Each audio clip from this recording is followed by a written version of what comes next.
अस्सलामुअलैकुम बिस्मिल्लाहिर्रहमानिर्रहीम। Henry Fayol, ये हमारा 8वां और लास्ट कंट्रीब्यूटर है क्लासिकल स्कूल ऑफ थॉट्स का। और Henry Fayol is called the father of the modern management theory. Modern management theory का ये इसको फादर कहा जाता है। He was the French industrialist. ये फ्रेंच इंडस्ट्रियलिस्ट था। His book on general administration appeared in 1916 और उसने एक बुक लिखी थी जिसका नाम था जनरल एडमिनिस्ट्रेशन और ये 1916 में शाये हुए थी। It was written in French. ये सबसे पहले फ्रेंच में लिखी थी। Fayol found that activities of industrial undertaking could be grouped in 6 parts. सबसे पहले तो फ्योल ने उसने फाउंड किया, उसने ये चीज दरियाफ्त की कि एक्टिविटीज जो होती है ना इंडस्ट्रियल अंडरटेकिंग की, ये 6 ग्रुप्स में तकसीम की जाती हैं। जो एक्टिविटीज हैं ये 6 ग्रुप्स में, एक इंडस्ट्री की 6 ग्रुप्स में एक्टिविटीज जो है वो तकसीम की जाती हैं, डिवाइड की जाती हैं।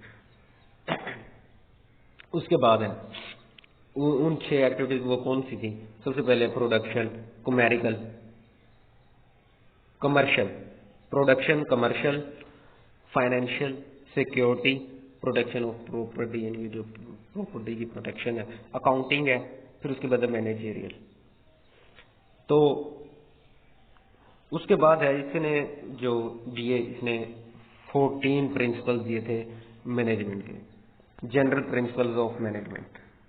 इसने सबसे पहले जो 14 प्रिंसिपल दिए, सबसे पहला उसने दिया कि डिवीजन ऑफ वर्क, कि वर्क की डिवीजन होनी चाहिए। एक बंदे के पास वर्क, एक बंदे के ऊपर सारा काम नहीं डालना चाहिए, डिवीजन ऑफ वर्क होना चाहिए, डिवीजन ऑफ वर्क। फिर उसके बाद अथॉरिटी एंड रिस्पॉन्सिबिलिटी, कि अथॉरिटी और रिस्पॉन्सिबिलिटी की भी डिवीजन होनी चाहिए, वो भी हर किसी के पास अलग अलग होनी चाहिए। अथॉरिटी रिस्पॉन्सिबिलिटी होनी चाहिए हर शख्स की। डिसिप्लिन होना चाहिए कि पूरा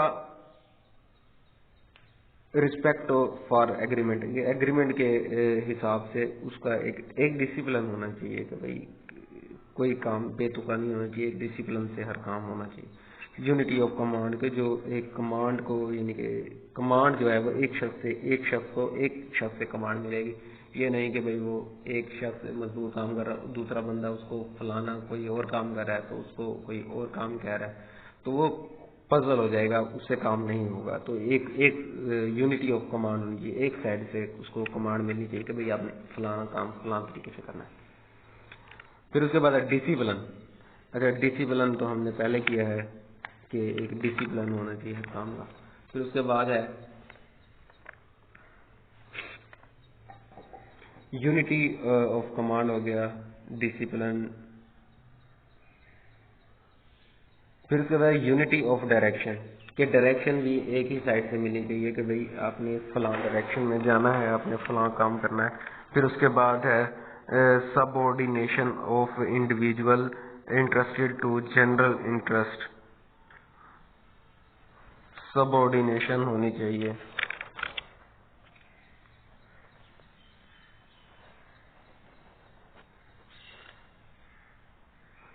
subordination of individual interest to the general interest, के जो एक इंडिविजुअल का इंटरेस्ट है वो एक जनरल इंटरेस्ट होना चाहिए, और पूरी सबऑर्डिनेशन का इंटरेस्ट एक ही होना चाहिए कि सब लोग एक ही काम के लिए, एक ही बंदे के लिए, ऑर्गेनाइजेशन का जो इंटरेस्ट है उसके लिए काम करें।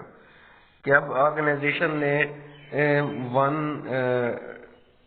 100 के उसने प्रोडक्ट्स निकालने हैं, तो सब जो भी सर्वेंट्स हैं, जो भी एम्प्लॉयज हैं, उनका सिर्फ यही फोकस होना चाहिए कि भाई हमने 100 निकालने।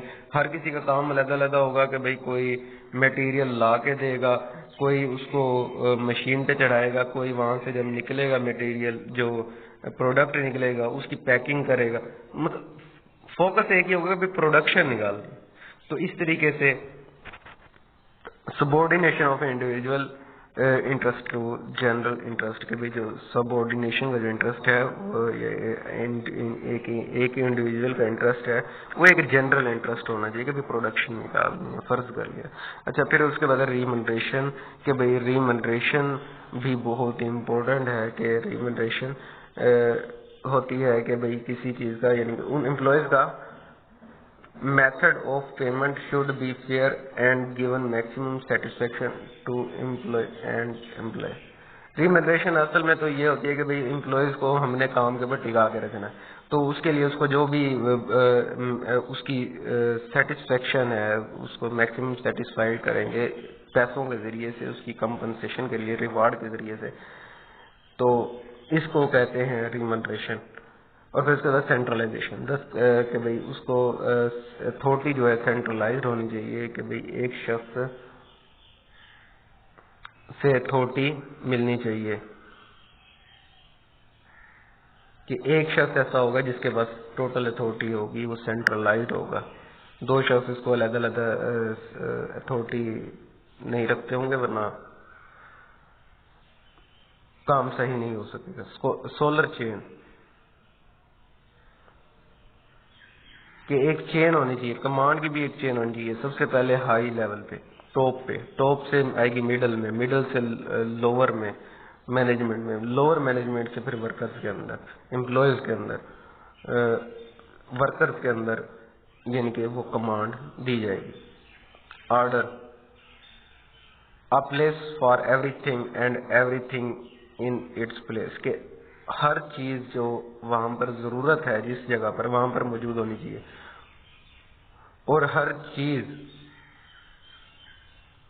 उस जगह पर होनी चाहिए, और वो जगह उस जगह पर होनी चाहिए जहां पर वो चीजें हैं, कि भाई चीज जहां पर जरूरत है वहां पर वो चीज होनी चाहिए। Equity, justice and fairness on the part of manager, equity होनी चाहिए, बराबर रखा जाए सबको, किसी के साथ ज्यादती ना की जाए। Stability of tenure of personal, stability होनी चाहिए कि हर शख्स की वो स्टेबल होना चाहिए अपने काम के अंदर, उसके अंदर तो वो स्टेबल रहना चाहिए, उसको कोई परेशानी नहीं होनी चाहिए। Initiative, keenness to work, initiative कि उसको दिलचस्पी होनी चाहिए काम के अंदर, उसका यानी वर्क के अंदर जो इब्तदाई जो बंदा काम करता है उसको जो पहले से इंटरेस्ट था उसी के अंदर उससे काम करवाया जाए। एस्पायर्ड द क्रॉप्स, और टीम वर्क होना चाहिए। Aspirate the crops union is certain, team work होना चाहिए, टीम वर्क से काम जल्दी हो जाएगा।